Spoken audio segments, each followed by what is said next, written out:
Boa noite a todos. Muito obrigado pelos participantes desse webinar. O tema de hoje é um tema muito intrigante. Nós estamos numa fase muito grande de aprendizado a respeito da Covid-19, considerando que essa pandemia traz situações novas todos os dias. Os convidados de hoje somos eu, Luciana Naves, sou médica endocrinologista, tenho doutorado em neuroendocrinologia, o doutor Juliano Zakir, que também é médico endocrinologista, doutor em endocrinologia, ambos somos professores de endocrinologia em universidades diferentes, estamos aqui apoiando a consultoria médica do laboratório Sabin. E nós vamos discutir alguns aspectos que são relacionados ao comportamento da Covid-19 em pacientes que têm endocrinopatias crônicas, situações endócrinas tratadas corriqueiramente nos nossos consultórios. Então, o foco, nós vamos também falar a respeito da vitamina D, que tem muitos, é um hormônio que tem muitos mitos e muitas atribuições que são confiadas a ela e que não necessariamente ela possui. Nós vamos discutir os mitos e a realidade a respeito desse assunto.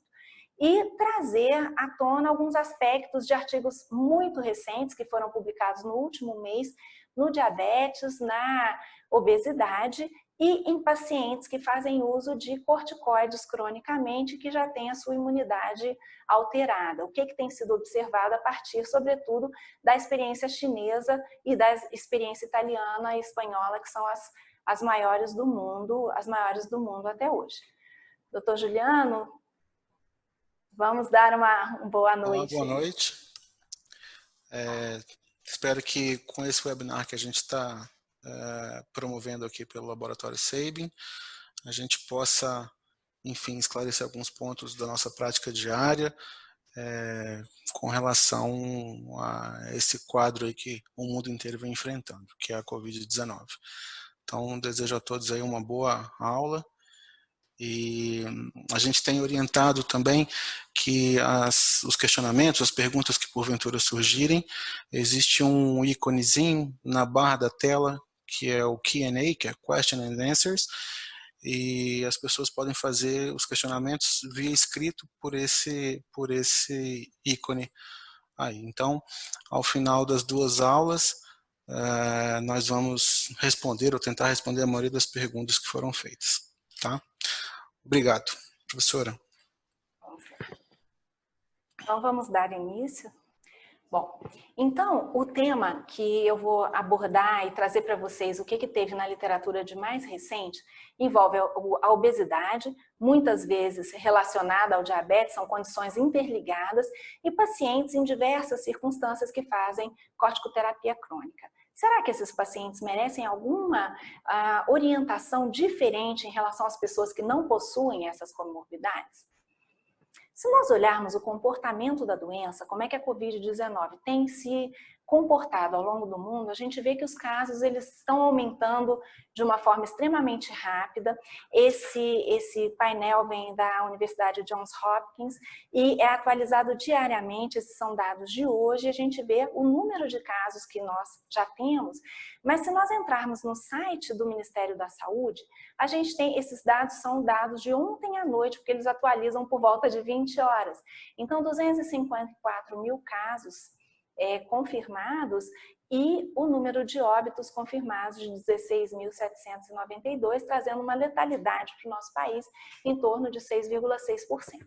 Nós sabemos que existem variações regionais e essas variações regionais, elas respeitam uma série de condições que aconteceram, inclusive das medidas que foram adotadas no início dos primeiros diagnósticos da doença em cada região do nosso país, né?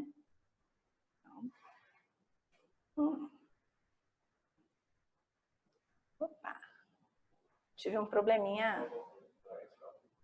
Pronto, voltou. Desculpa, gente.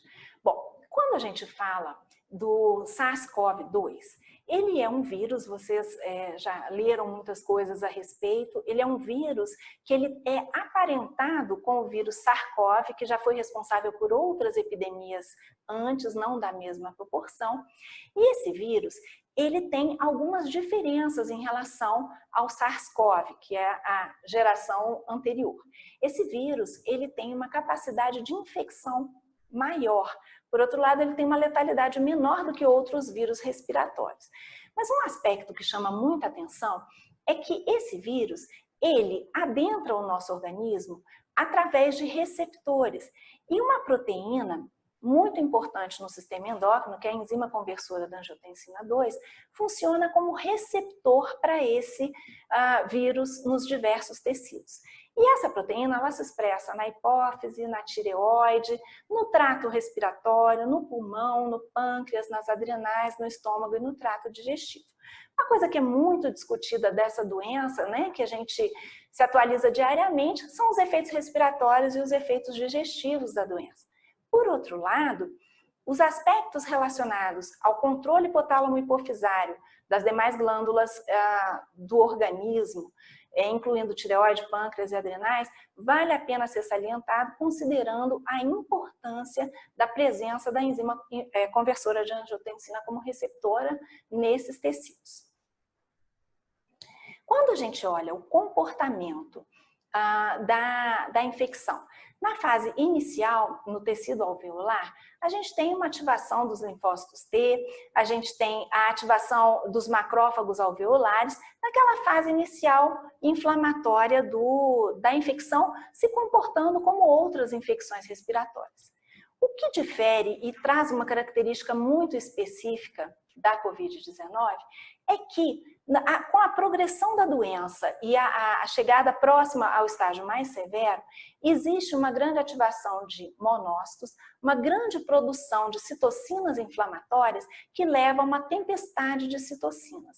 Essa tempestade de citocinas leva a uma reação inflamatória extremamente importante, com uma destruição tissular, muitas vezes dramática. Então, a tempestade de citocinas merece uma atenção especial na evolução da Covid-19 para os estados mais severos.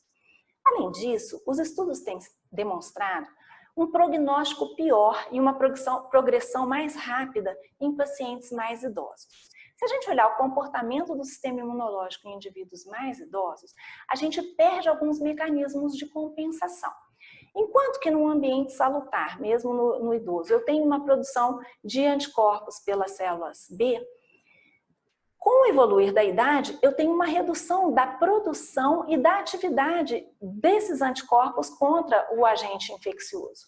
Além disso, eu tenho uma modificação na população do CD8 e das células T, e eu tenho uma diferenciação em células que talvez não tenham a capacidade de produzir imunoglobulinas numa proporção adequada. Isso me traz um ambiente muito inflamatório.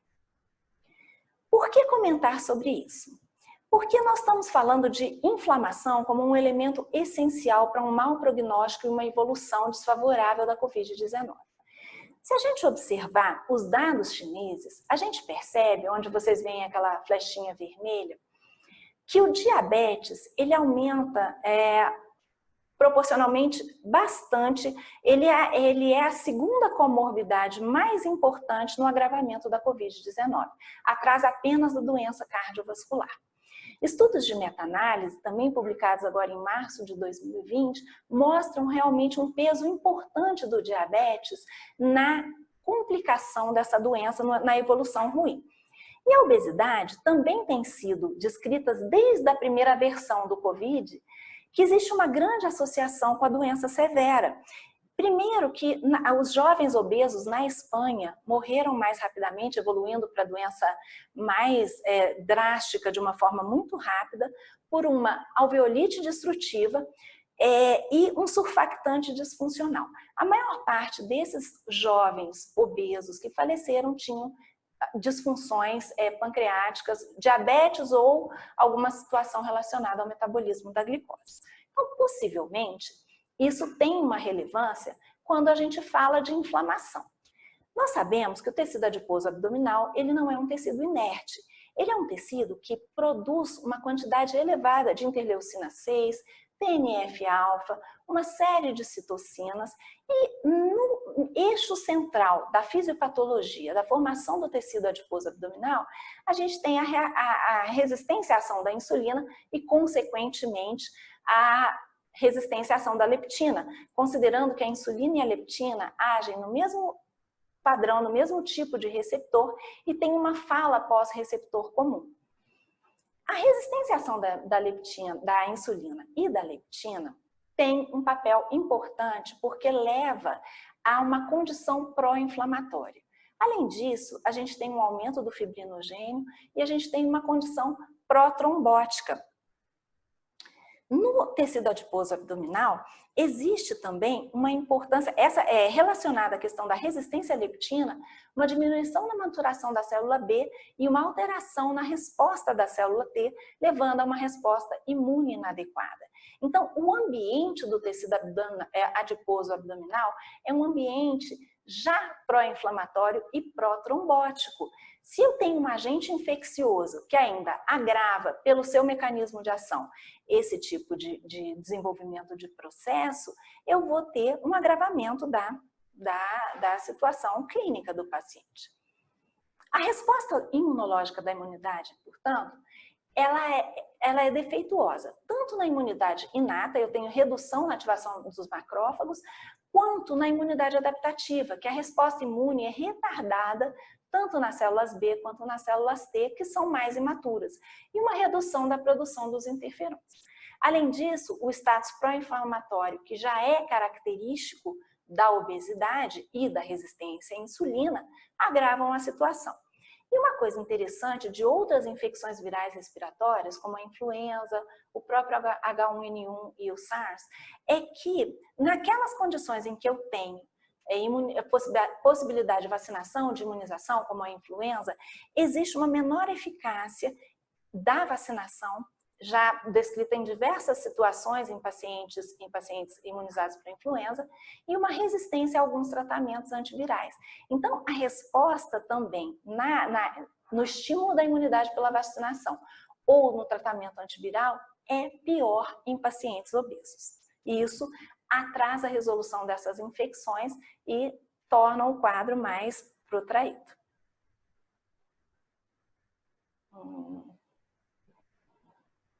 Tentando mudar, não estou conseguindo.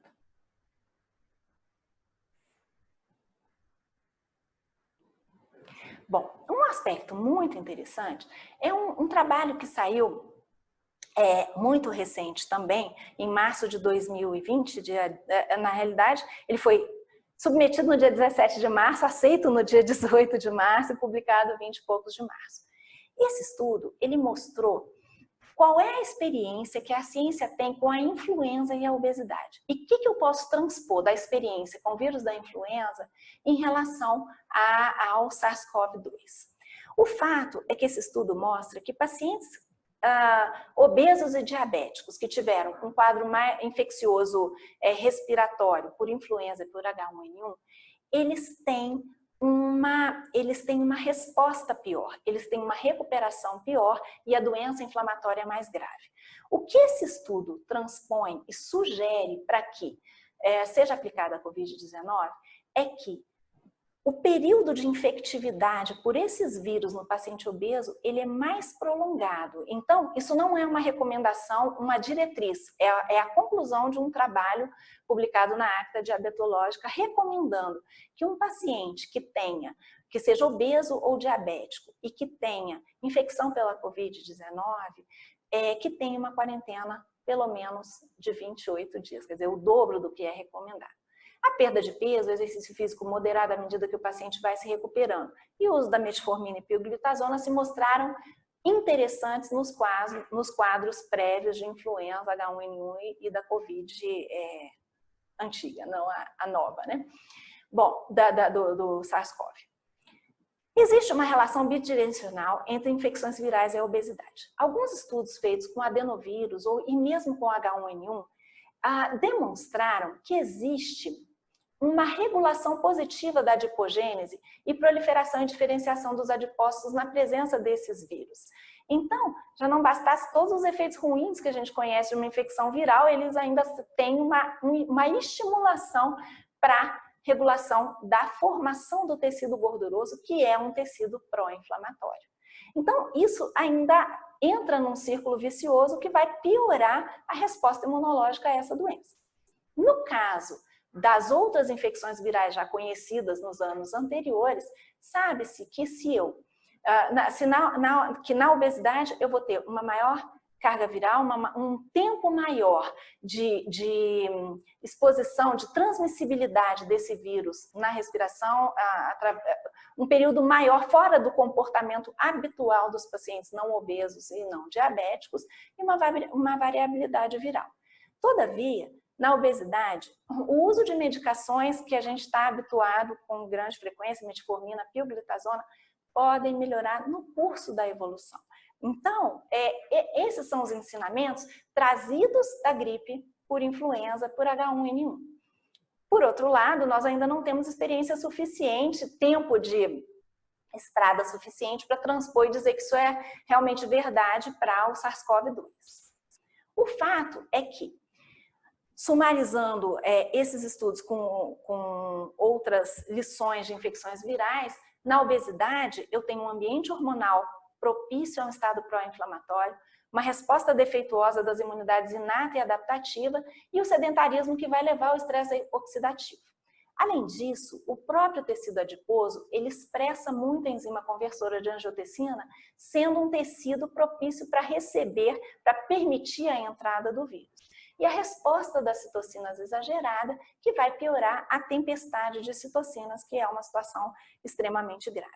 Então, as lições da obesidade é que a obesidade propicia a presença de cepas virais mais virulentas, prolonga o tempo de transmissão e aumenta a mortalidade em epidemias de influenza e H1N1. Isso serve de alerta para a gente com o SARS-CoV-2, que pode ter o mesmo tipo de comportamento. Transpondo esses conhecimentos para o diabetes, uma vez que existe uma grande interface entre a obesidade e o diabetes, no Brasil nós temos mais de 14 milhões de pessoas com diabetes, dos quais pelo menos quase a metade desconhece o diagnóstico. O que acontece com o diabetes? Além dessa questão inflamatória que eu já citei, alguns estudos no SARS mostraram que o coronavírus, através da expressão da enzima conversora de angiotensina na ilhota, ele promove uma reação inflamatória local pela sua entrada na célula beta pancreática, induzindo a uma degeneração hidrópica, proliferação intersticial e fibrose, o que, consequentemente, levará a uma perda funcional das células beta e, com isso, eu posso ter um mecanismo adicional de formação do diabetes. Então, além do diabetes já ser uma situação pró-inflamatória que agrava o prognóstico desse tipo de inflamação, eu tenho agressão tissular direta na célula beta pelo vírus. Tá? Esse artigo é um artigo muito interessante, publicado agora em maio de 2020, sobre explorar o inexplorado no sistema endócrino. Lembrando que a enzima conversora da angiotensina é extremamente importante no sistema endócrino e ela não se expressa só em tecidos relacionados à regulação adrenal, existe uma alta expressão em vários outros tecidos. O dano direto na célula beta, como eu já falei, além disso eu tenho um processo inflamatório no pâncreas exócrino, eu tenho então inflamação no pâncreas endócrino e no pâncreas endócrino. Isso também, além da agressão direta, ele pode ser um gatilho para a autoimunidade pancreática e possivelmente isso depois vai ser descrito como um outro mecanismo para o diabetes tipo 1. A elevação dos marcadores inflamatórios, como PCR, ferritina, dedímero, tudo isso são sinais do ambiente da tempestade das citocinas. Isso leva a uma rápida deterioração da síndrome respiratória. Então, a situação pró-inflamatória que já acontece na obesidade e no diabetes, associada a uma agressão direta da célula beta, levando à falência dessa célula beta de uma forma aguda, pelo menos naquele momento, vai piorar e elevar todos esses marcadores respiratórios. Recentemente, foi publicado agora, dia 23 de abril de 2020, algumas orientações como que a gente deve proceder com pacientes diabéticos hospitalizados com a Covid-19. Pacientes que usam metformina, eles têm, durante um quadro agudo, um maior risco de acidose lática e desidratação. A gente tem que monitorar muito bem a função renal. Mesma coisa com as glifosinas, né? Os inibidores dos cotransportadores de sódio e glicose. Essas medicações devem ser suspensas, o paciente vinha em uso prévio, elas devem ser suspensas e você deve insulinizar o paciente se necessário, seguindo os mesmos protocolos para outras doenças importantes que requerem internação. Os agonistas do GLP-1, como dulaglutida, liraglutida e semaglutida, eles são bem tolerados. Por outro lado, é questionável a sua manutenção durante a infecção, considerando-se que o fato deles serem anorexigênicos, o paciente está durante uma enfermidade importante, ele já não tem um apetite aumentado. Talvez sejam medicações, isso não está bem definido na literatura, e esse estudo coloca que é questionável se vale a pena manter ou não, mas ele sugere que o ideal seria suspender e insulinizar caso necessário. Já os inibidores de DPP-4, eles podem ser mantidos sem risco durante a evolução da doença nas hiperglicemias mais leves a moderadas. A insulinização, a recomendação é que aquele paciente seja monitorado continuamente, ou seja, se você tiver como colocar um sensor de longa duração ao longo do tempo da internação do paciente e ajustar a dose de acordo com os protocolos habituais, mas jamais suspender a insulinoterapia. Mesmo sabendo que o seu paciente está ingerindo menos, muitas vezes seu paciente está entubado, está numa situação crítica, o quadro inflamatório vai ser hiperglicemiante e isso vai seguir os protocolos habituais de internação de pacientes graves diabéticos. Uma questão muito importante, gente, voltando para a questão da enzima conversora de angiotensina, é o seguinte: o sistema renina-angiotensina-aldosterona, ele é um alvo a ser discutido dessa infecção. E um questionamento que surgiu na literatura foi se valeria a pena nós suspendermos medicações que tivessem algum mecanismo de ação sobre o sistema renina-angiotensina-aldosterona, uma vez que isso poderia piorar a resposta à infecção. Qual é a interação da enzima conversora da angiotensina com a resposta imunológica? Nós já falamos que essa enzima é o receptor funcional do SARS-CoV-2. Quando o vírus se liga, ocorre uma endocitose, uma internalização desse complexo, enzima conversora de angiotensina, que funcionou como receptor, e mais o vírus. Essa baixa expressão da enzima conversora da angiotensina naquela membrana reduz outras ações dessa proteína. Essa proteína, ela tem uma função muito bem definida na literatura de miocardioproteção. E esse vírus é um vírus que tem tropismo pelo miocárdio. Então, teoricamente, se eu tiver um downregulation dessa proteína, ou se eu bloquear a ação dessa proteína, eu poderia prejudicar a recuperação miocárdica no caso de uma miocardiopatia covídica.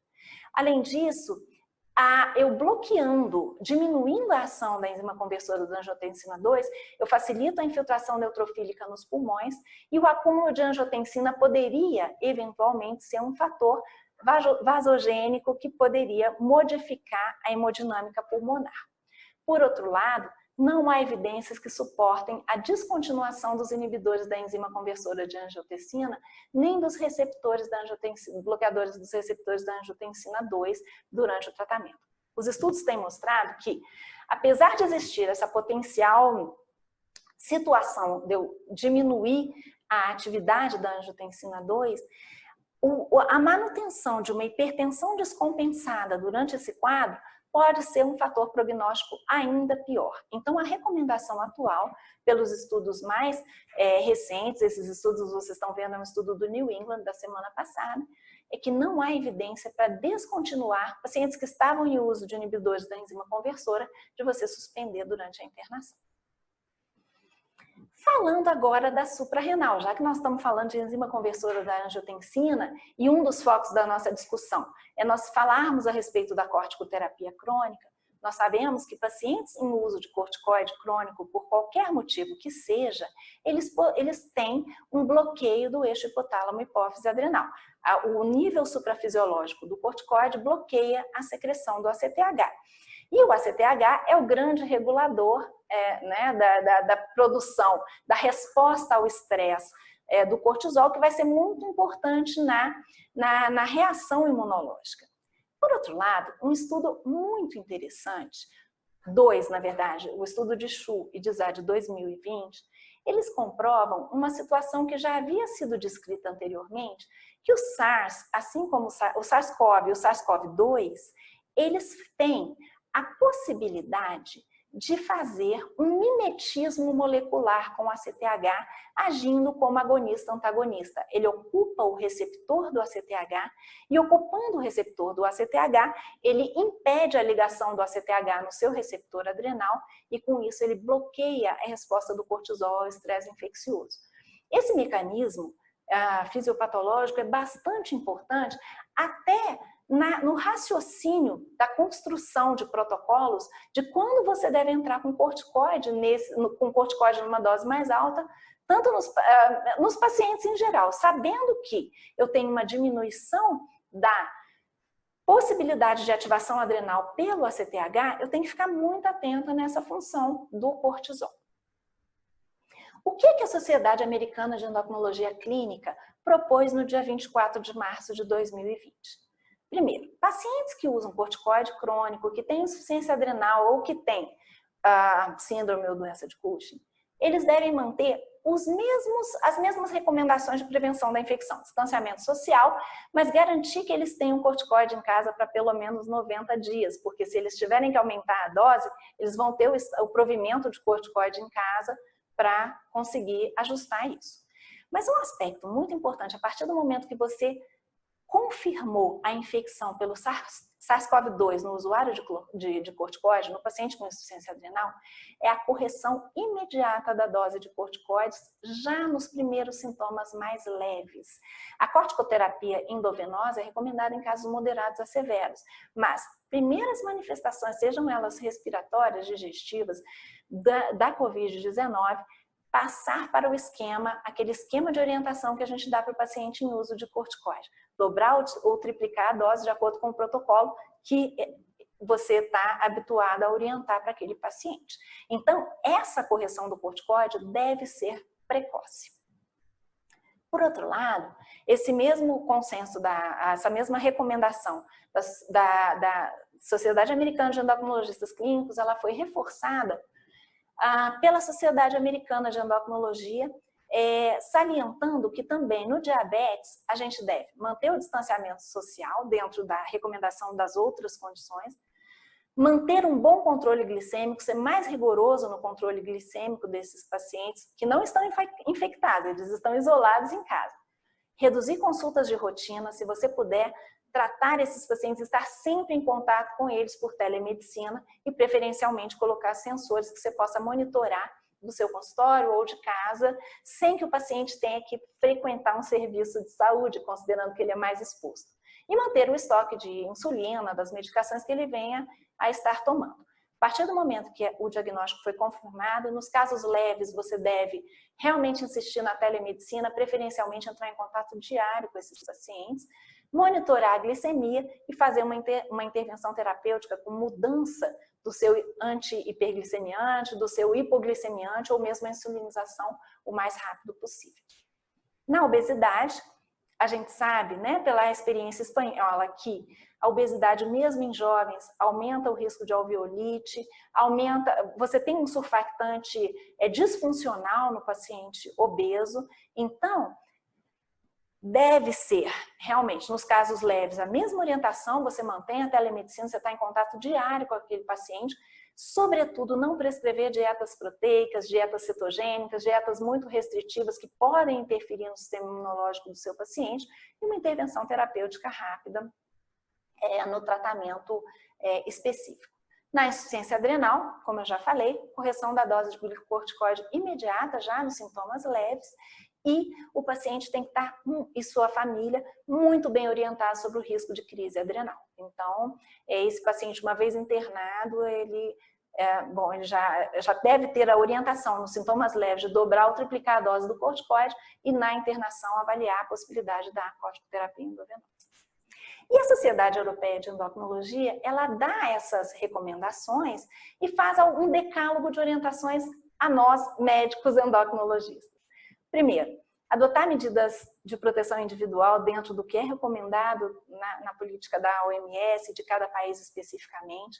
Evitar consultas presenciais eletivas, que não são tão importantes durante um pico de pandemia, mas fazer a telemedicina. Você não vai abandonar seus pacientes, mas você vai procurar não colocá-lo em exposição e nem se expor desnecessariamente. Recomendar aos pacientes o isolamento social, monitorando rigorosamente a glicemia, preferencialmente com o uso de sensores que você possa monitorar do seu consultório ou de casa. Orientar aos pacientes, salientar muito a questão de senilidade. O paciente acima de 65 anos, diabético e obeso, realmente manter esse isolamento rigoroso. Não prescrever dietas restritivas que possam prejudicar a resposta imune, monitorar os pacientes com insuficiência adrenal e ficar muito atento para a correção de glicocorticoides no início da infecção. Então, essas são as recomendações dadas a nós, médicos, né? Todos os dias são publicados inúmeros artigos, mesmo a gente sabendo que essa doença é conhecida aí há pouco tempo, há menos de 5 meses, a ciência tem evoluído muito, mas eu acho que todos os dias nós vamos aprender e não existem diretrizes fechadas ainda. Cada dia isso vai se aprimorar. Então, isso era o que eu tinha para conversar com vocês. Nós vamos abrir para perguntas após a fala do Dr. Juliano, tá certo? E muito obrigada pela atenção de vocês. Ok? Professora, parabéns pela apresentação. Eu vou começar a minha agora, então. Então, vamos lá. Então, o tema que foi a mim incumbido para a gente conversar, quer dizer, quase monologar nesse meeting, é sobre a relação que existe entre a vitamina D, ou a deficiência dela, e a Covid-19, né? A gente tentar explicar o que é mito, o que é realidade, enfim. Então, ao longo dessa aula, eu vou seguir uma agenda aqui. Eu vou falar rapidamente sobre a fisiologia da vitamina D. Vou colocar também sobre a questão da relação da vitamina D com a atividade do sistema imunológico, a relação dela com as doenças não esqueléticas, dela com infecções respiratórias e, finalmente, a relação, ou seja, a influência que pode haver da vitamina D ou da sua deficiência com a Covid-19. E no final vou terminar com algumas perspectivas. Bom, rapidamente, a gente sabe que a vitamina D ela é gerada a partir da transformação de um substrato que a gente tem na pele, chamado 7-deidrocolesterol, que quando exposto à radiação ultravioleta e ao calor, a gente tem a transformação do colecalciferol, que é a vitamina D3. Não só essa vitamina D3, mas também suplementos que a gente possa ingerir, ou alguns alimentos também que tem que são fontes de vitamina D, eles são convertidos no fígado na 25-hidroxivitamina D3. Essa substância é que reflete melhor o nosso status, o nosso estoque de vitamina D no organismo, porém ela ainda não é a forma ativa. Então, essa substância, né, 25-hidroxivitamina D, quando chega até o rim, ela vai receber um outro radical hidroxila no carbono 1 dela, então ela vai se transformar em 1,25-dihidroxivitamina D3, por ação da enzima que vai levar a essa hidroxilação, mas no rim especificamente isso vai acontecer sob influência do paratormônio, do PTH, que é um pouquinho diferente de outras situações que eu vou falar mais agora aqui à frente. Então, a 1,25-dihidroxivitamina D3 é a substância, vamos dizer, realmente que tem atividade biológica. E quais são as ações principais dessa substância? Bom, primeiro, a gente tem que ela promove a nível de intestino uma absorção maior de cálcio. Também ela promove uma diferenciação de osteoclastos, aumenta a absorção óssea do cálcio, que no final das contas promove a mineralização da matriz óssea de colágeno. Bom, após isso, como é que ela desencadeia a ação dela efetivamente, né? A vitamina D, ela tem o seu receptor na região intranuclear, semelhante a alguns esteroides hormonais, e esses receptores, eles não estão presentes somente na matriz óssea ou na célula intestinal ali para promover a absorção de cálcio, mas também eles estão presentes na medula óssea, no intestino grosso, no sistema nervoso central, mama, inclusive em células malignas e também nas células do sistema imunológico. E é por essa razão desse receptor estar presente nesses tipos de células é que daí advém as ações não clássicas da vitamina D. Bom, como se dá então a influência da vitamina D em relação ao sistema imunológico? Bom, esse receptor, o receptor da vitamina D, ele é expresso em linfócitos B, T, monócitos, macrófagos, células dendríticas, tá? E essas células, elas expressam a enzima que converte a 25-hidroxivitamina D3 em 1,25-dihidroxi-D3, que é a enzima chamada alfa-1 hidroxilase. Interessante notar que nesse tipo de células, essa transformação não necessita da ação do PTH para haver essa conversão da vitamina D, vamos dizer, quase ativa para vitamina D ativa. E infere-se que a 1,25-dihidroxivitamina D3, ela, por ser localmente produzida, ela apresenta efeitos autócrinos e parácrinos, e ela, em tese, gera uma função imunomoduladora. Bom, antes, a doutora Luciana chegou a falar sobre isso na aula dela, mas a gente tem didaticamente que a gente divide a resposta imunológica da gente entre duas. A resposta imunológica inata e a adquirida ou adaptativa, é um termo que é mais presente na literatura em inglês. A imunidade inata, ela é a primeira linha de defesa do organismo contra vírus, bactérias e cânceres, e em geral ela ocorre já quase de imediato, algumas horas após a exposição do nosso organismo a alguns antígenos. Ela vai ser mediada por monócitos, macrófagos, células natural killer, enfim, e outras células. Esses monócitos, quando expostos a patógenos, eles geram um upregulation desse receptor da vitamina D e também da alfa-1 hidroxilase, que por sua vez aumenta, obviamente, a concentração da vitamina D ativa, da 1,25-dihidroxivitamina D3, no local da infecção. E essa formativa da vitamina D, ela ativa a produção de peptídeos que, no final das contas, aumentam os efeitos antimicrobianos de monócitos e macrófagos, né, no local ali, o peri-infecção. A imunidade adquirida ou adaptativa, como vocês queiram, já é uma resposta celular e humoral que é adquirida, como o próprio nome diz, relativamente a antígenos específicos. Ela é mediada pelos linfócitos B e T via memória imunológica. Aqui também é onde existe a relação dessa parte imunológica com os fenômenos autoimunes. O que se sabe é que a vitamina D, ela suprime respostas por imunidade adquirida. Como que ela faz isso? Ela causa um down-regulation de resposta imune pelas células T-helper e ela reduz a concentração de citocinas inflamatórias, isso em estudos in vitro e em animais. Os dados em humanos ainda são inconsistentes. A partir daqui eu queria fazer um parêntese, aqui vai ser um parêntese bem grande, não vai ser um parêntese curto, para mostrar relações do status de vitamina D, ou às vezes da suplementação de vitamina D, com várias doenças, desde doenças não esqueléticas, com as doenças infecciosas e, obviamente, para finalizar, com o próprio Covid.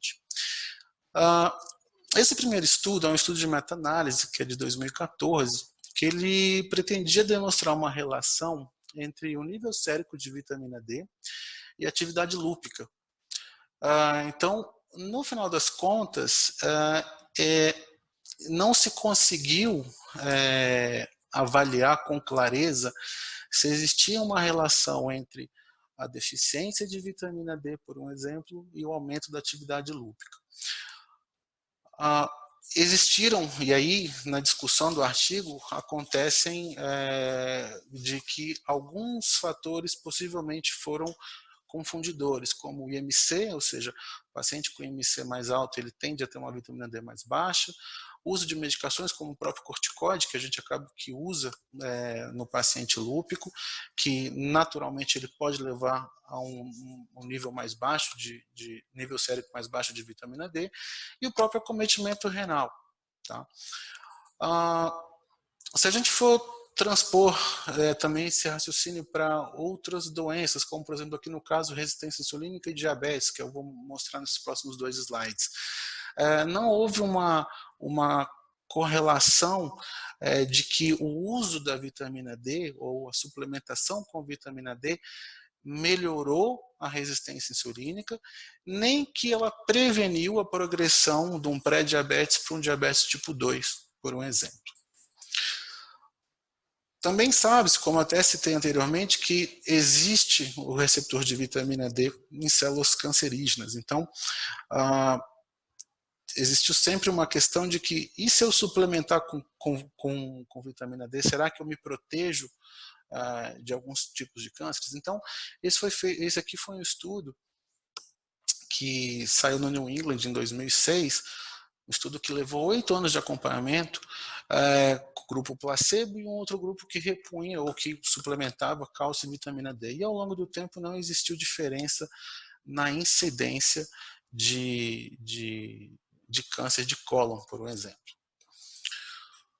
E esse estudo que saiu aqui no JAMA em 2017, a mesma coisa. Será que o efeito do uso da vitamina D e de cálcio, né, ele pode ter alguma relação com a incidência de cânceres em mulheres? Então, o que ele coloca como conclusão aqui no final do estudo é que essas mulheres em pós-menopausa saudáveis, não eram mulheres adoentadas, enfermas, mas mulheres saudáveis, que tinham uma vitamina D suficiente, essa suplementação de vitamina D, ela não resultou em diminuição de risco para qualquer tipo de câncer, mesmo após 4 anos de segmento. Tá? Isso se comparado com o placebo. Falando agora diretamente da questão da parte, vamos dizer, de infecções respiratórias, esse estudo é um estudo que é bastante comentado, é um estudo do NHS, que ele faz uma relação, foi publicado inicialmente uma parte em 2017 e agora o complemento, ou seja, o estudo final em 2019. É uma meta-análise que inclui 25 ensaios randomizados, e incluiu mais de 11 mil participantes, e ele teve o objetivo de analisar a relação da suplementação do uso de vitamina D com a incidência de infecções agudas respiratórias. E também, obviamente, teve outros também desfechos secundários também avaliados. De início, o que a gente observa, e pode gerar um quadro animador, é que realmente, no grupo de intervenção, no grupo que foi usado vitamina D, que foi suplementado vitamina D, houve uma diminuição de risco relativo para incidência de infecções agudas respiratórias, ou seja, teve um odds ratio ajustado aqui de 88. Entretanto, quando você vai esmiuçar um pouco mais os resultados, o que aconteceu? O benefício da suplementação versus incidência de infecções respiratórias, ele existiu nos pacientes que tinham vitamina D, 25-hidroxivitamina D, abaixo de 10 nanogramas por ml. É só fazer a conversão aqui. Aqui está em nanomol por litro, é só dividir por 2,5. Então, nesses pacientes, sim, houve benefício. Nos pacientes que tinham a vitamina D acima de 10 nanogramas por ml, não houve benefício da vitamina D, do uso da vitamina D, em relação à incidência de infecções respiratórias agudas, no geral. Né? E uma outra coisa importante que até me fez lembrar de certas coisas que aconteceram agora no começo dessa epidemia aqui no Brasil, foi que os pacientes que se beneficiaram, tá, foram os pacientes que fizeram uso de vitamina D da maneira clássica, diária ou a dose semanal acumulada, mas não em bolos, como a gente andou vendo aí, prescrições de soro de imunidade, vitamina D em doses cavalares, etc. Então, isso é importante a gente esmiuçar um pouco os resultados para ter uma concepção um pouquinho diferente. Ainda nesse mesmo estudo, quando a gente vai analisar, fazer uma análise de subgrupos, o que a gente tem aqui importante? Ele faz uma divisão aqui de infecções respiratórias de vias aéreas superiores e nessa segunda linha aqui de infecções de vias aéreas baixas, como é, por exemplo, o Covid. Obviamente, como esse artigo foi publicado em 2019, ainda a gente não estava aí, enfim, falando tanto de Covid-19, então, obviamente, esse estudo não inclui esses casos. Mas eu estou fazendo uma analogia que a Covid-19 é uma infecção de trato inferior baixo. Quando a gente vai analisar esse subgrupo, o único subgrupo que onde foi demonstrado benefício da suplementação da vitamina D foi o grupo das infecções respiratórias altas, né, de vias aéreas superiores, onde realmente teve uma diminuição aqui de incidência. Isso ainda no subgrupo, se a gente pode falar assim, dos pacientes que usaram vitamina D daquela maneira clássica, ou seja, doses diárias ou semanais acumuladas. No grupo de intervenção que usou doses em bolos, não houve diferença, e muito menos também nos pacientes que tiveram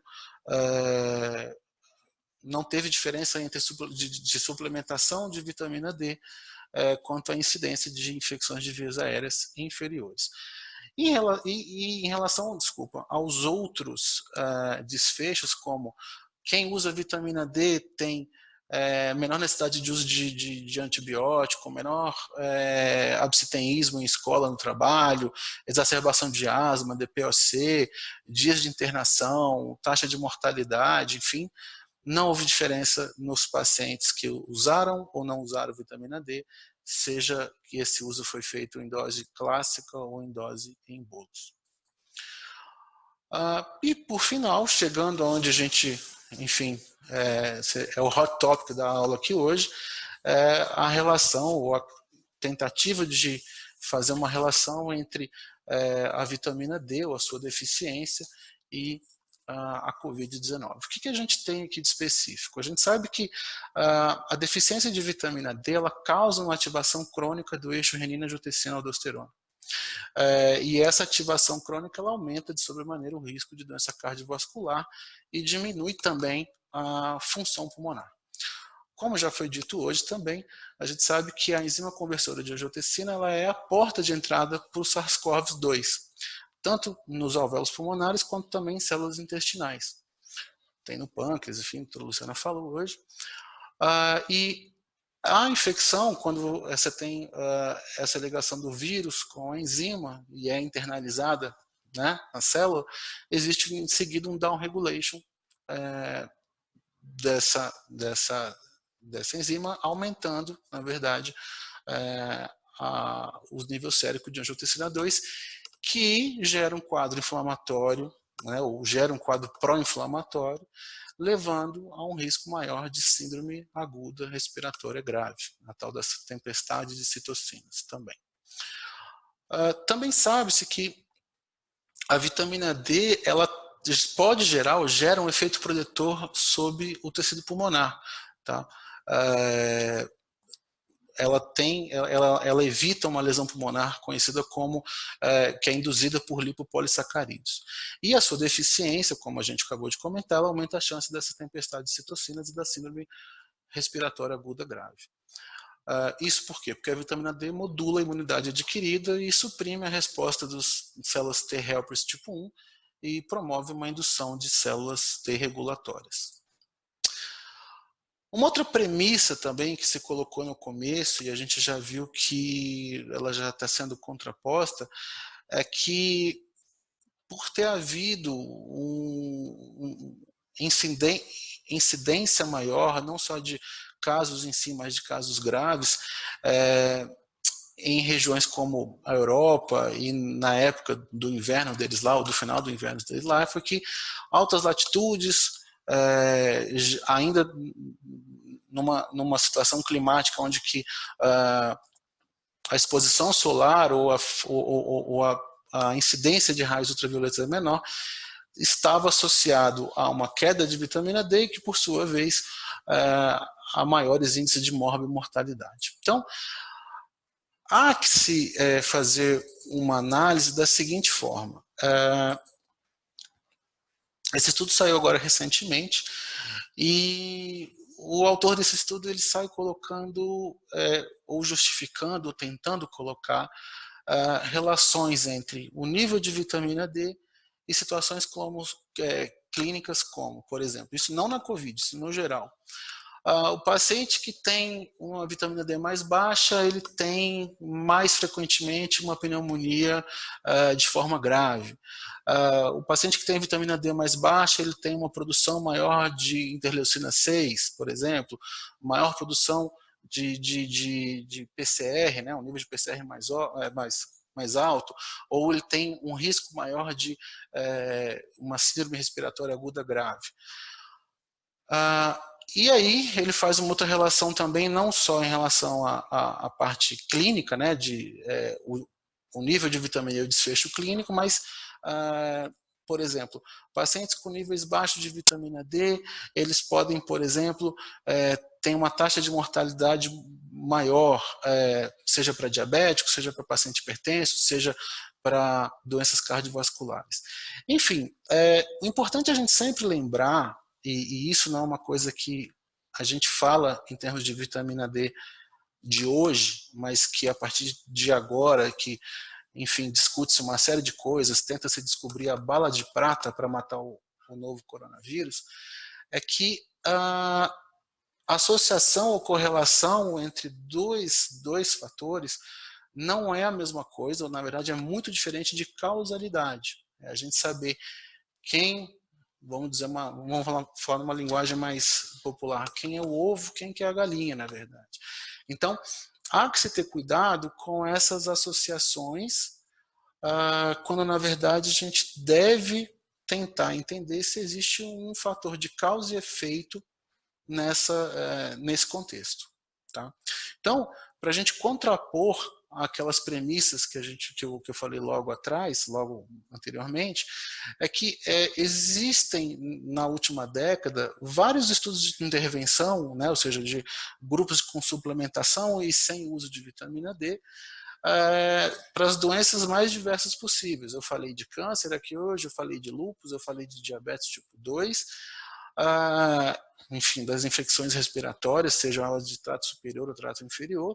O que se tem, na verdade, é que existe pouco suporte de que o uso da vitamina D, a suplementação de vitamina D, ela altere o curso clínico dessas diversas doenças.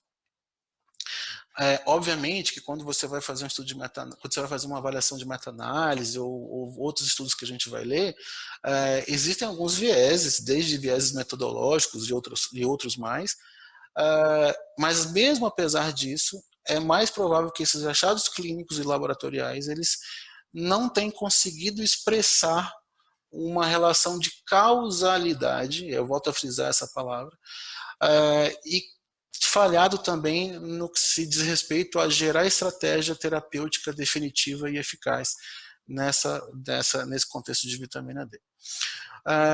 Outra coisa importante é que quando a gente vai interpretar esses fatores ambientais como inverno, latitude alta, etc., a gente deve questionar um pouquinho. Por que na Itália teve uma crise tão grande?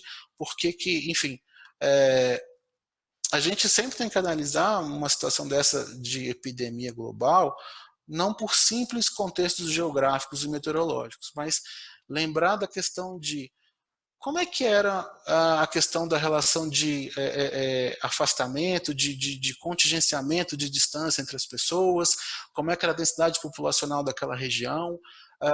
Hoje em dia a gente tem um mundo cada vez mais próximo, né? Ou seja, até então essa aula que a gente está fazendo, ou seja, aproxima a gente de uma maneira virtual, mas aproxima, mas assim, hoje a gente tem uma conectividade entre as diversas regiões, principalmente as regiões mais urbanizadas, muito fácil. Então, como é que a gente entende isso antes da gente bater o martelo e falar, não, o que fez aumentar foi que lá tem uma latitude alta, a gente estava no inverno, por isso tinha vitamina D baixa, ou seja, são vários premissas que talvez não sejam tão corretas assim, que vai gerar, obviamente, uma conclusão também não tão correta assim.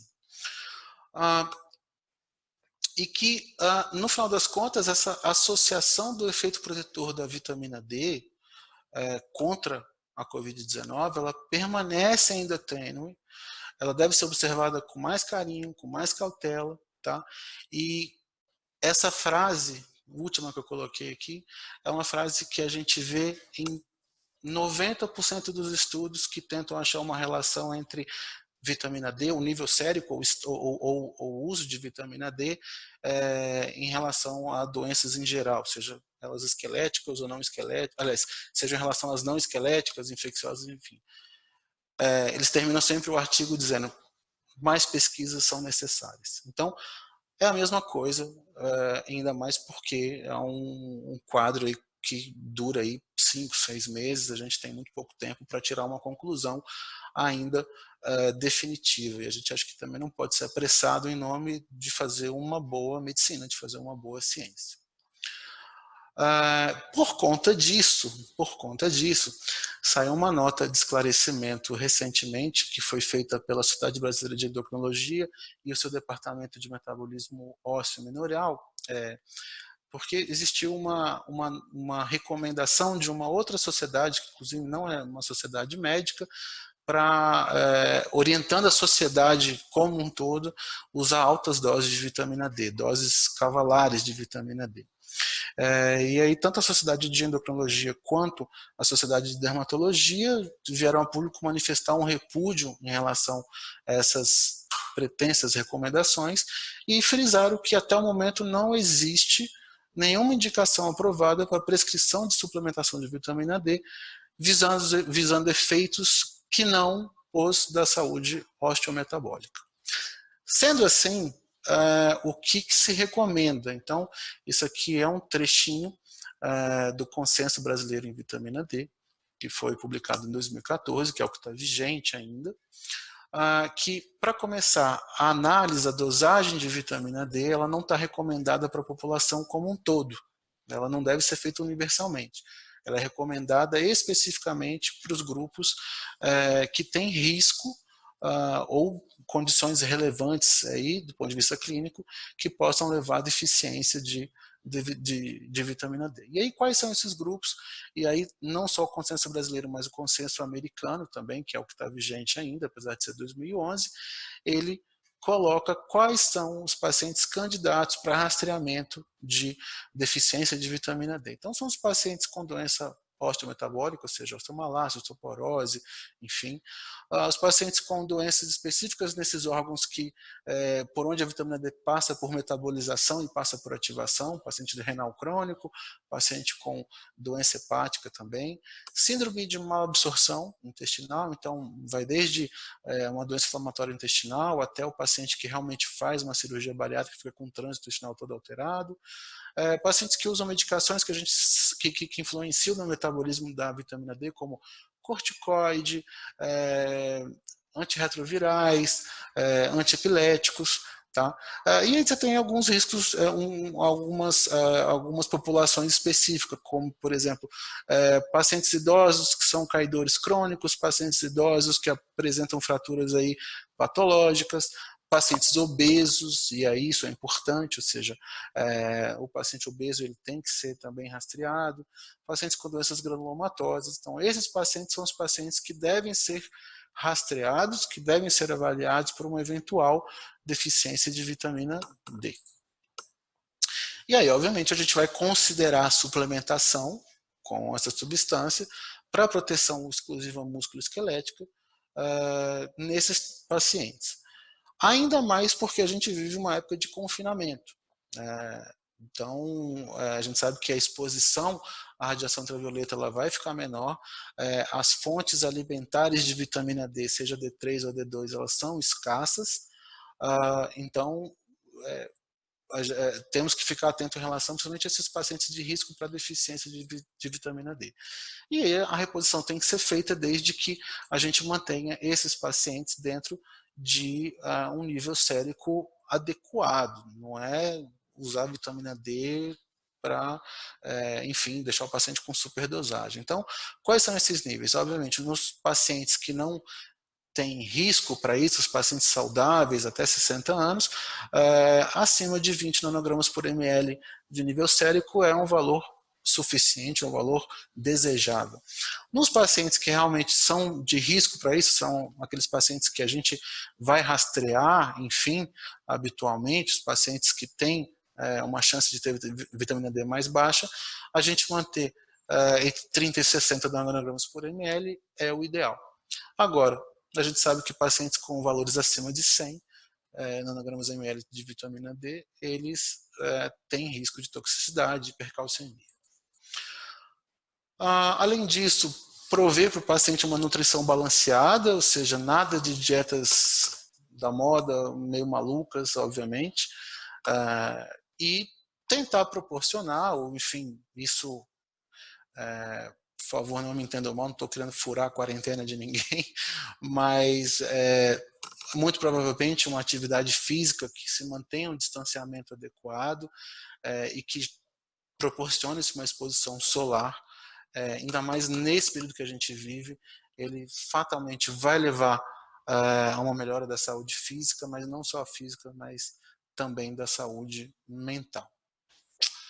Queria agradecer, em nome do Grupo Sabin, a presença de vocês e deixar uma mensagem aqui final, que eu não queria agradecer, mas queria passar que tudo vai ficar bem, a gente vai chegar no final dessa história toda. Obrigado.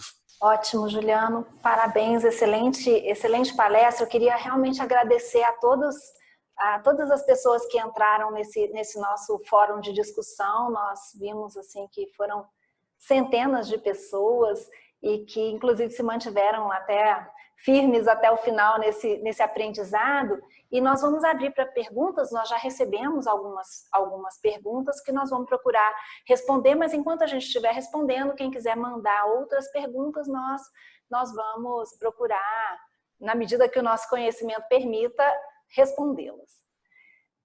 Tem uma primeira pergunta que eu gostaria de agradecer a pergunta e respondê-la, que foi o seguinte: existe algum estudo ou protocolo de algum país recomendando a quarentena de 28 dias para paciente portador de obesidade ou diabético insulino dependente SARS-CoV-2 positivo? Essa pergunta veio do Florencio Cinzato, eu gostaria de responder especificamente para ele. Eu, quando fui preparar essa nossa conversa, eu fiquei receosa de colocar essa sugestão desse estudo italiano.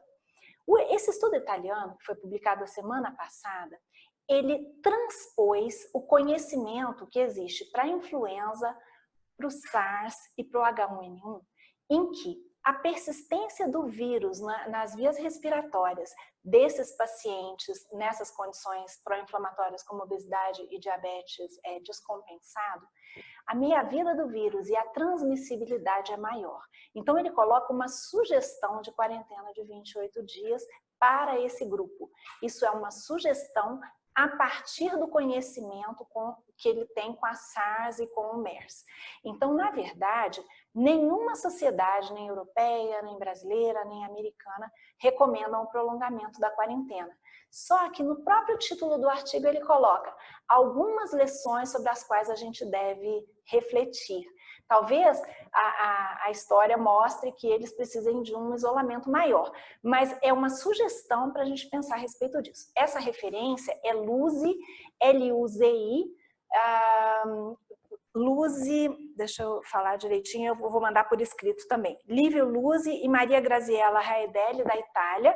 Eles tiveram uma grande experiência em outras infecções respiratórias e o estudo foi publicado na Acta Diabetológica no dia 25 de março de 2020.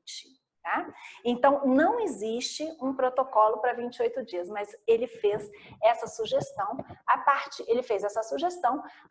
o autor, né, a partir do conhecimento de outras infecções.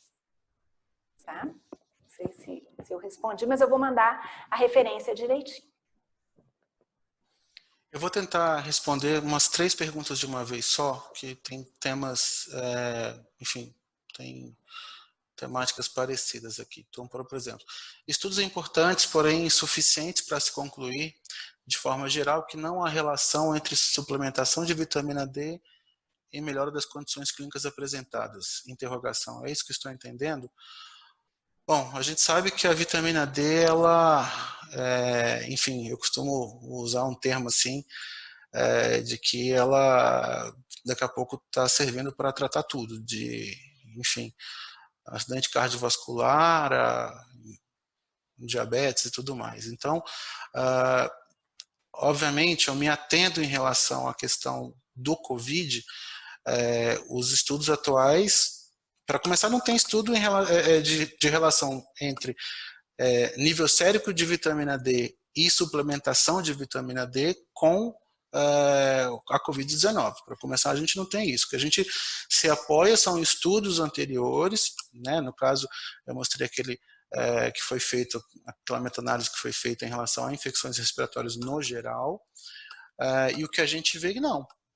Me apoiando no que eu tenho de literatura médica hoje, que para SARS-CoV-2 ou infecções respiratórias como um todo, os pacientes que beneficiam são aqueles grupos que a gente conversou. São os pacientes que realmente são bem deficientes de vitamina D, ou seja, abaixo de 10 nanogramas por ml de nível sérico, né?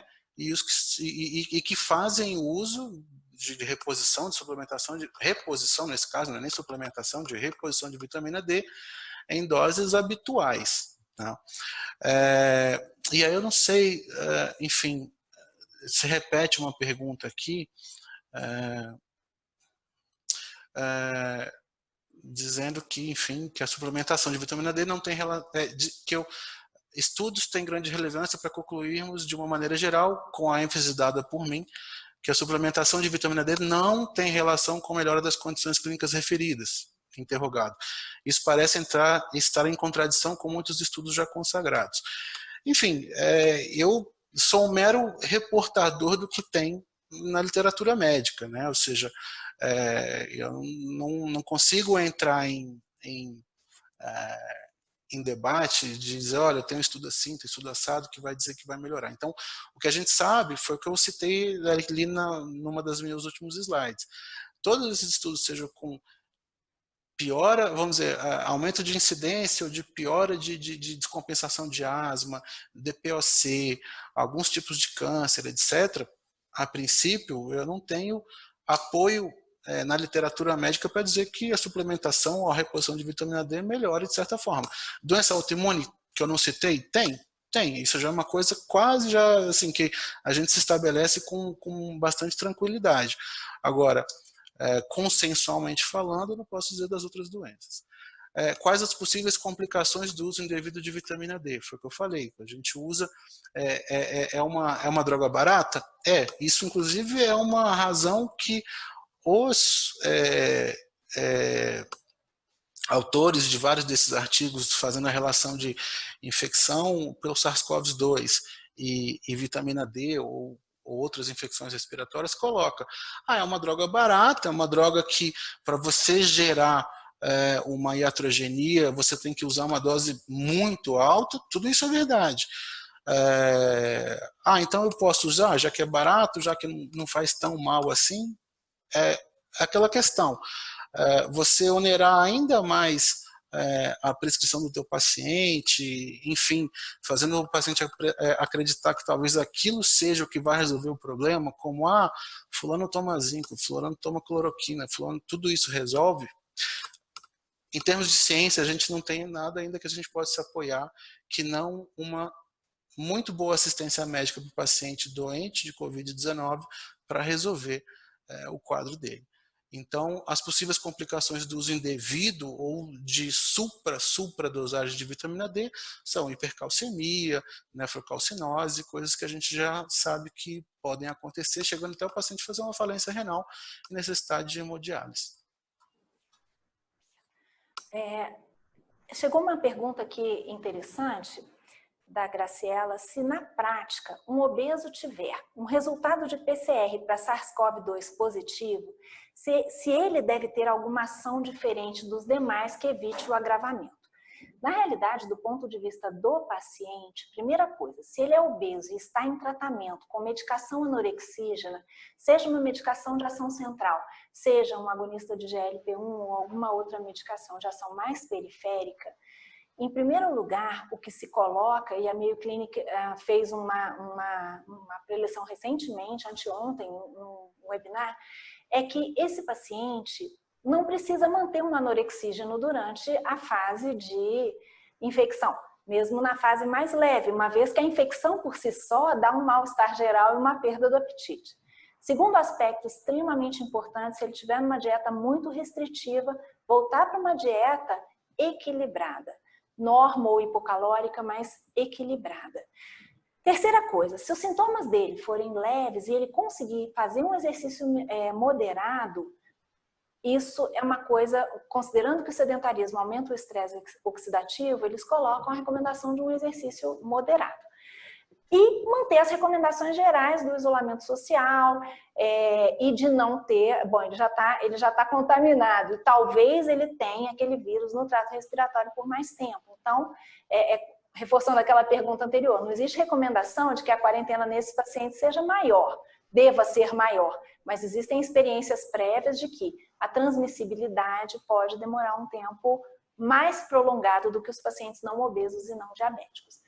Uma outra coisa que eu queria reforçar é que, como esses pacientes eles possuem uma resposta imunológica defeituosa, talvez isso explique o fato de nós encontrarmos em alguns pacientes a discrepância na sorologia para IgG e IgM. Esses pacientes, como eles têm células B menos maduras e T também, eles podem ter uma geração de imunoglobulinas atrasada. Então, esse paciente, se um paciente desse deseja saber se está imunizado, que é a grande polêmica, se a IgG está positiva, se aquele paciente está imunizado, enfim, se ele quiser saber se a sua IgG está positiva, talvez esse seja um grupo de pacientes que positive a sua IgG mais tardiamente pelo mecanismo fisiopatológico. Mas não há estudos comprovando. Esses estudos devem sair daqui para o final do ano.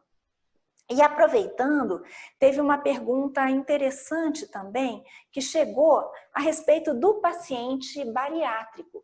Se o paciente submetido a... Eu estou procurando a pergunta aqui, não sei se o Juliano localizou ali. Localizei.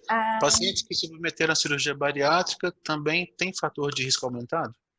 Pois é. O paciente submetido à cirurgia bariátrica, ele é um paciente obeso. Foi, pelo menos. Então, ele tem todo aquele status pró-inflamatório bem determinado. Se ele já conseguiu chegar na perda de peso almejada dele, a gente tem que saber que esse paciente tem uma condição desabsortiva. Então, ele absorve menos nutrientes, absorve menos vitaminas. Como o Dr. Juliano colocou previamente, a vitamina D ela tem um envolvimento imunológico, não existe relação causal determinada, pior prognóstico, vitamina D mais baixa nessa doença, mas a gente tem que prestar muita atenção nesse paciente bariátrico, que ele é um paciente desnutrido. A desnutrição, ela mexe com o sistema imunológico. Então, esse paciente ele tem que estar muito bem, tanto a obesidade quanto a desnutrição são fatores de risco. Então, são pacientes que devem seguir as recomendações gerais das outras pessoas, né? Distanciamento social, evitar a exposição, mas a gente deve pensar o seguinte, um ex-obeso que hoje é desnutrido, talvez ele tenha um comportamento mais agressivo. Não tem estudos, gente. Eu procurei para preparar a aula, quando a pergunta chegou, eu também procurei se tinha alguma coisa diferente e realmente não tem, mas existem mecanismos fisiopatológicos para a gente levar essa esse questionamento à frente se a gente se deparar com um paciente bariátrico com o SARS-CoV, certo? Uma outra coisa que eu gostaria de falar é agradecer ao Dr. Guilherme Filomeno, que mandou um comentário muito importante aqui. Parabéns pelas apresentações, não é isso que é importante no que ele falou, mas obrigada de toda forma. Reforço que as sociedades de cardiologia são unânimes em recomendar a manutenção das drogas antihipertensivas, os inibidores da enzima conversora de angiotensina e os BRAs. Há estudos com influenza e H1N1, mostrando inclusive melhora nos quadros infecciosos em pacientes que usavam essas medicações. No caso da COVID, essas drogas não aumentam a expressão tecidual dos receptores da enzima conversora de angiotensina. Então isso está muito bem definido, obrigada pelo Dr. Guilherme Filomeno de nos ter mandado esse comentário.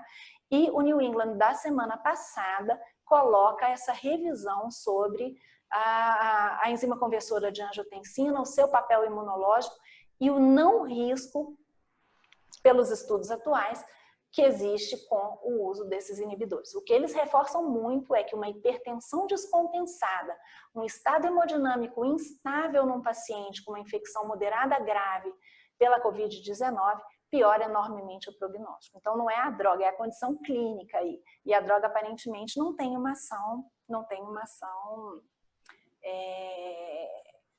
direta nisso, prejudicial, pelo menos.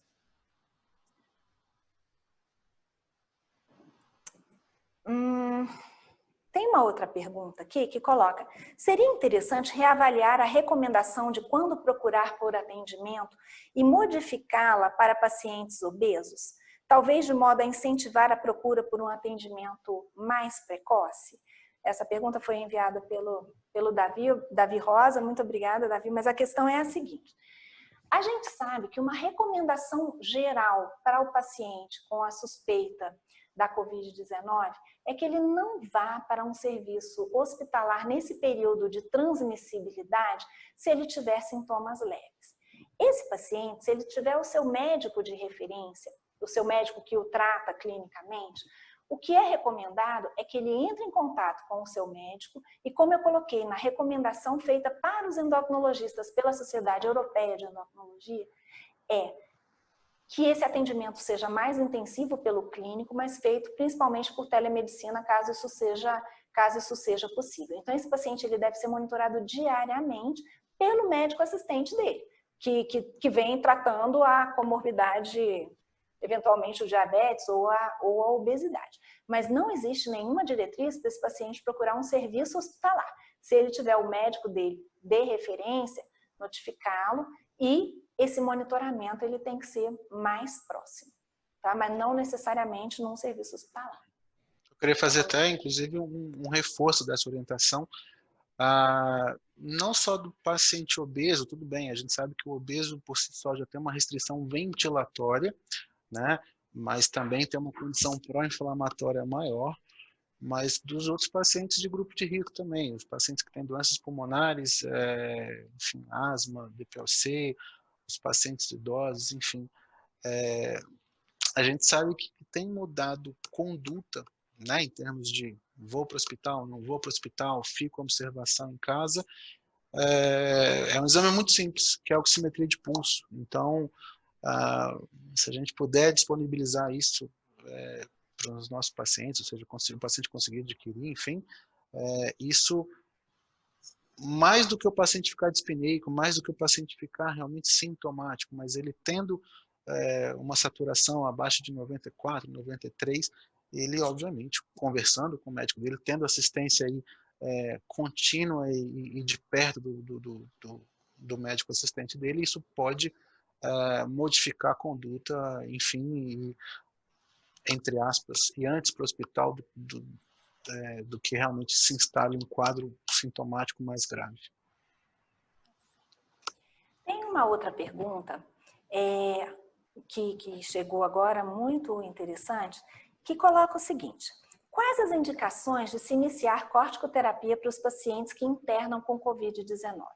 No hospital em que eu trabalho, usam como critérios a PCR maior do que 100 e a ferritina maior do que 1000, que seriam marcadores inflamatórios importantes. Com as evidências atuais, a tendência seria iniciar mais precocemente a corticoterapia nesses pacientes? Gente, como vocês sabem, esses protocolos eles estão em construção. Inicialmente, os primeiros casos tratados não houve intervenção com a corticoterapia. Alguns protocolos italianos e espanhóis demonstraram melhora com uma corticoterapia mais precoce. Na realidade, se a gente voltar naquela fisiopatologia que eu comentei, esse vírus ele tem uma semelhança estrutural com a molécula do ACTH. Ele consegue se ligar no receptor para o ACTH na adrenal e, ao se ligar, ele impede a ligação do ACTH. Com isso, eu perco o estímulo do ACTH para a resposta adrenal ao estresse. Então, em princípio, essa resposta do cortisol é alterada. Existe um trabalho multicêntrico brasileiro em iniciação, na realidade foi aprovado pela Conep ontem, a Brasília com vários centros vai fazer parte desse estudo, em que ninguém sabe qual é o nível de cortisol que definiria uma resposta adrenal adequada numa infecção. Mas esses pacientes serão monitorados em vários dias ao longo da evolução para saber se a gente consegue definir um ponto de corte. Os critérios clínicos que existem atualmente são critérios inflamatórios. Mas os critérios hormonais, se pensando de uma forma quantitativa em definir um ponto de corte para a intervenção, isso não existe, eu não sei se é possível disso existir. Mas esse estudo foi aprovado pela Conep ontem, da avaliação hormonal como biomarcador do prognóstico. Então, assim, eu não tenho uma resposta precisa para essa pergunta. Os protocolos estão em construção, mas aparentemente o corticoide tem um papel determinante nesse cenário. Quando? Isso ainda está para ser mais estabelecido. Tem uma pergunta aqui que, enfim, existe alguma relação entre os níveis de andrógenos circulantes e a evolução da Covid-19? Seria este o motivo de poucos casos em crianças e em púberes? Não, o que a gente tem visto, inclusive nesses documentos, acho que o Dr. Luciano comentou, da Sociedade Europeia, e, enfim, alguns outros estudos que apareceram, com uma casuística pequena, obviamente, é que a infecção, por infecção grave que ela pode vir a ser, ela causa, em tese, como outras infecções também, uma tendência a um hipogonadismo aí transitório. Quer dizer, a gente não sabe se é transitório porque a gente não tem tempo ainda para avaliar a resposta dos sobreviventes, enfim, tudo mais. Talvez o motivo de poucos casos sintomáticos ou que demandam internação ou que demandam um pouco de cuidado maior nas crianças é porque elas têm uma reserva pulmonar bem melhor do que nos pacientes adultos. Então, nas crianças, o que se justifica, entre aspas, os poucos casos, a gente tem que levar em consideração que existe subnotificação e tudo mais, e pelo fato delas serem pouco sintomáticas, talvez seja por isso, não por conta de relação de nível de andrógeno circulante. Aproveitando isso, Juliano, teve uma pergunta aqui que coloca se pacientes com traço falcêmico têm um maior risco para a Covid-19 pelo estado de coagulabilidade. Se o paciente, todas as condições, a gente sabe que um dos determinantes do mau prognóstico na Covid-19 é o estado de hipercoagulabilidade. Se a gente considerar a fisiopatologia, né, a evolução da doença como um todo, situações de hipercoagulabilidade em geral podem realmente piorar o prognóstico. Então, assim, com relação à anemia falciforme, eu não vi nenhum tipo de protocolo definido especificamente com a Covid-19, mas generalizando os estados mais trombogênicos, mais pró-coagulação, eu sei, eu tô vendo as pessoas que estão aqui nos assistindo, nós temos hematologistas nos assistindo aqui, se quiserem comentar, a gente recebe e coloca para vocês a opinião, mas eu não vi nenhum protocolo específico em pacientes com anemia falciforme, mas a gente deve lembrar aí pacientes com outras condições que tromboses, obstruções venosas ou arteriais. Esses pacientes já têm, normalmente, quando já existe um quadro clínico, eles já estão sendo tratados para isso e usam até anticoagulante, nesse caso, até o tratamento já foi instituído para hipercoagulabilidade. Mas é uma situação que a gente tem que realmente prestar muita atenção, porque é um agravante, não tem dúvida nenhuma. Tem uma outra pergunta aqui, da doutora Silvana Fael, se existem trabalhos sobre a detecção do RNA viral e o tempo para fazê-la em pacientes com obesidade ou diabetes. Bom, os trabalhos que existem são trabalhos que não segregam esse grupo de paciente especificamente. Os trabalhos que existem são trabalhos assim, sobre a detecção da PCR para o vírus no trato respiratório, e o que eles demonstram é que, aparentemente, o vírus fica ali por mais tempo do que nos pacientes imunocompetentes que não têm essas condições. Agora, uma determinação de tempo ou um protocolo diferente para o RNA viral, eu realmente não vi.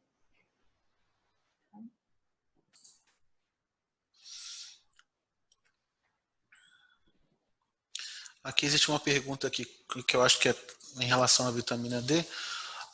Qual a dose inicial preconizada em pacientes idosos com níveis abaixo de 30 e com patologias? Entendo que deve ser aquelas situações de risco ali para deficiência, conforme eu tinha citado. Bom, em tese, quando você vai tratar de maneira clássica deficiências de vitamina D, a gente faz uma dose de ataque, que ela, em geral, no adulto, é de 50 mil unidades por semana. Você pode fazer isso semanalmente ou dividir pelos dias, de 8 a 12 semanas. Isso que colocam os consensos, não sou eu, Juliano, que estou dizendo. E a seguir você mantém o tratamento com uma dose de manutenção, obviamente, foi até um pleonasmo, mantém o tratamento com dose de manutenção. Essa dose pode variar de 1.000 a 2.000 por dia, ou de 7.000 a 14.000 por semana.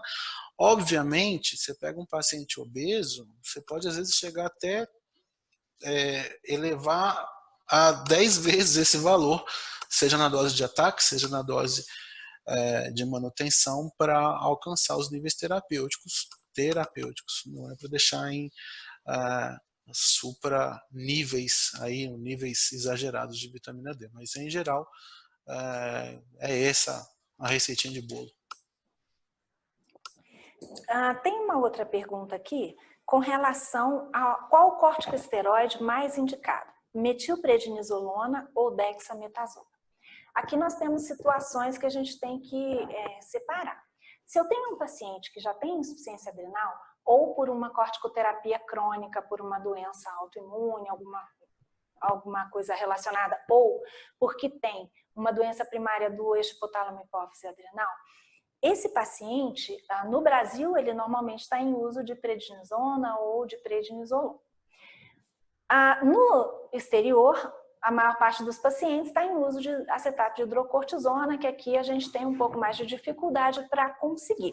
O que é preconizado para os pacientes que têm insuficiência adrenal é que você faça o ajuste naquela mesma medicação que ele toma. Se ele vir em uso de prednisona, você vai fazer o uso da prednisona oral, dobrando ou triplicando de acordo com o protocolo, os chamados sick days, os dias doentes, aquela orientação geral que a gente dá para o paciente com insuficiência adrenal. Então, se ele vinha usando 7,5 miligramas ou 5 miligramas de prednisona, ele vai subir para 10 ou 15 durante um período e você vai monitorando.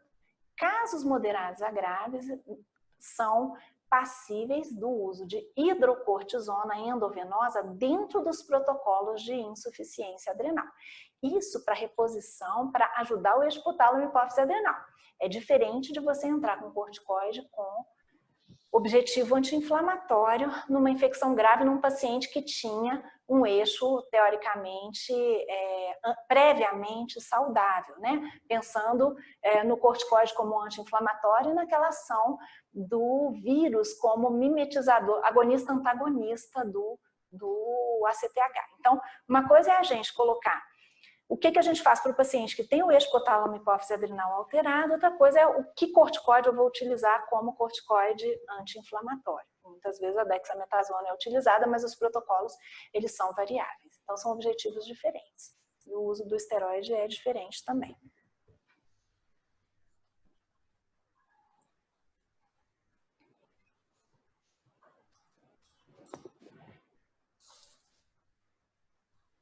Juliano, tem uma pergunta aqui, peraí. Olha só, tendo em vista a necessidade de controle rígido da glicemia em diabéticos com Covid-19, que faixa de glicemia devemos buscar no perioperatório de cirurgia de médio porte? Acho que o paciente cirúrgico, ele vai, assim, paciente diabético cirúrgico, ele vai atender as mesmas recomendações que têm sido feitas até hoje. Então, segue-se aí primeiro, evita-se hipoglicemia a todo custo, mas a gente sabe que valores entre 100 e 140 miligramas por decilitro tem uma resposta em termos de diminuição de taxa de infecção, de ferida, enfim, de cicatrização melhor. Tá? Então, paciente cirúrgico, paciente diabético cirúrgico, é essa faixa de 100 a 140 miligramas por decilitro. Temos uma pergunta que chegou agora, da Karen Verderich, colocando o seguinte: boa noite, infelizmente eu só consegui entrar agora, então me desculpa se eu estiver sendo repetitiva. Gostaria de saber se já existe alguma posição oficial da SBEM e ou SBD sobre o uso do SGLT2 em pacientes diabéticos tipo 1 ou 2 em tempos de Covid ou com infecção confirmada e suspeita. Devemos suspender todos ou apenas nos Covid positivo confirmados e de alta suspeição? Bom, esse assunto foi abordado por um autor chamado Bornstein. E eu estou olhando a referência, por isso que eu estou olhando para baixo aqui, que eu estou buscando a referência, no Lancet Endocrinology and Diabetes, em 23 de abril de 2020. E as recomendações desse estudo colocam o seguinte, que metformina e os inibidores dos cotransportadores de sódio e glicose devem ser suspensos na vigência da infecção. Primeiro, a metformina, ela aumenta o risco de acidose lática e desidratação. E os inibidores dos transportadores de sódio e glicose, os SGLT2, eles aumentam o risco também de acidose e o risco de desidratação, e você deve monitorar a função renal. Nesses pacientes, portadores já com diagnóstico de Covid, você deve suspender essas medicações. Os agonistas do GLP-1, em princípio, não têm problema de você manter, mas por outro lado, aparentemente não existe vantagem. Já os inibidores do DPP-4, eles são seguros. Em hiperglicemias moderadas a muito descontroladas, a conduta é a mesma conduta para aqueles pacientes graves internados. Suspender as medicações e insulinizar.